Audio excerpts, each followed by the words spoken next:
Hi guys, this week we are making a Chanel handbag cake, and it's one of our staples that we do here, where we make a little handbag out of chocolate.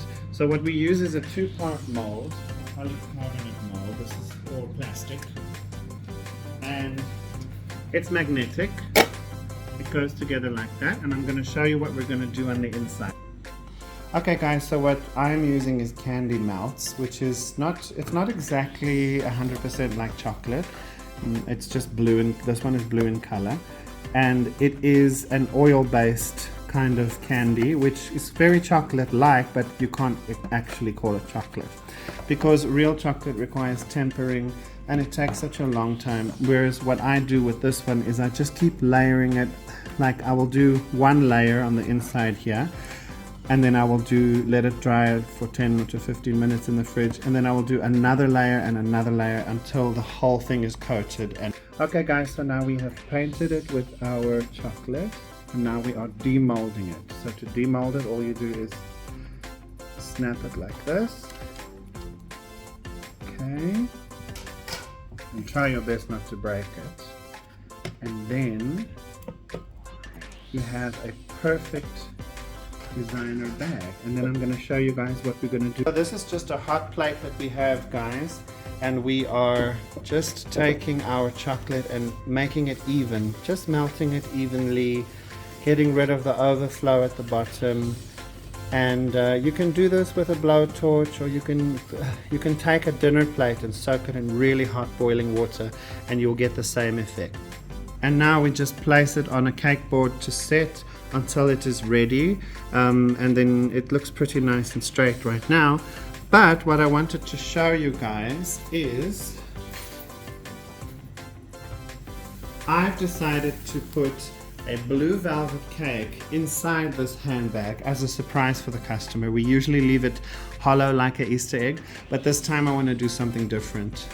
So the first step for me is to just cut the cake and carve it the way that we need it, because it's going to fill up the little handbag. So I've used the chocolate mold just to make lines of where I'm going to cut, which are like that and like this. So guys, I'm just mapping out where I'm going to be putting these pieces of cake, and I'm using the mold in order to do that. Like whenever I see that it's a bit too much cake or too little cake in a corner, I'm just adding until I see that it's full. And a corner like this one can easily be filled like this. See that? And then I just make sure that everything fits nice and snug. Okay. So guys, what I've done is I've taken the chocolate mold and just placed it in a bowl right now, and now I'm going to get ready to put all of my cake pieces back into place. So you can see that on this corner over here we've got our cake, and there we've got our chocolate mold. Take your icing and fill in the hard to reach places like so, and then you take a spatula and you smooth it out, because you don't want to bite into a thick piece of buttercream and chocolate. What you want is to dip your knife into something warm and then let it glide through, and it will be fun to discover that there's cake in here, I think, because I've always done it hollow, and I think it'll be very fun this time. So I've just switched over to a smaller one to get all the little corners, because it's essential. This is an essential step to let the cake not dry out. It's got to be coated and covered in buttercream. That's what I'm doing here. Okay, so now I'm starting with the top layer. These two layers. So I'm going to insert them exactly how they are in the mold. Just like that. And here we go with the last piece. I don't want to stuff it in there. I want to just gently place it in there. Okay, then we're going to separate with some buttercream, and we can put our next layer in. And I would say push it in there because we want it to be full of cake. We don't want it to be empty.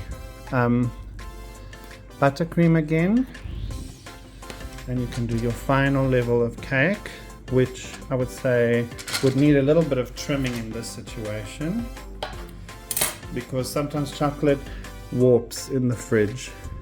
Okay, here we go. And what I'm going to do further to make sure that the cake doesn't dry out is I'm going to cover the bottom with a thin layer of buttercream so that it does not seep or dry, or you know what I'm saying. So you guys, this is the cake board that it will be presented on. It's a long square cake board, and right here will be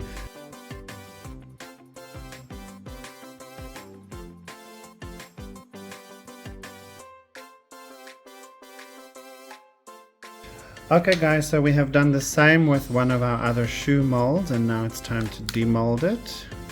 Let me just do that. And there you have it. It's a beautiful black chocolate shoe. This. So that's the result. You can always take a blowtorch, heat something up, and just smooth it out, but I really like it the way it is. I think I'll give it a trim around here. So I'm making a name brand, and I just have this little silicone mold over here. So we just make a C and we just put it in.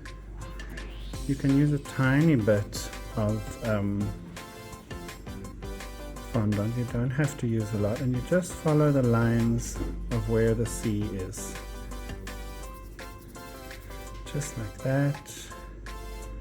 And you notice I put in barely enough to fill this mold, because if you overfill it, then you have to sit and start again and start over from the beginning. If you want to, you can place this fondant into the freezer to let it really firm out, and then it will come out easily. But I'm just going to demold it just like this. And there it's just popped out before I could even press play, but anyway, you get what I'm saying.